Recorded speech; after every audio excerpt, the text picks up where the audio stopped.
Hello hello. Hello. तुम्हाला shoot करायला चालेल? हो चाल. मी व्हिडिओग्राफर आहे आणि मला अशा गाड्यांची शूट करायला लय आवडतात. ऍक्च्युली तुमची गाडी ना मला लय आवडली, तर आपण तुमच्या गाडीचं शूट करू शकतो? हो चालतंय. चालतंय ना? मी जगण्यासाठी काय करता?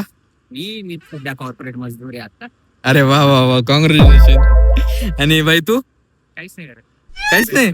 काहीच अरे बापरे, काय विषय नाही, काय विषय नाही. पाहतो मी तुझ्यासारख्या लोकांना. तुला काय वाटतंय की ह्या रीलला किती व्ह्यूज येतील? 1 मिलियन पर्यंत तरी. हो, मी जसा आलोय ना तसा वापस जातो. 1 मिलियन घेतली ना, त्याची गाडी माझी. चला बाय.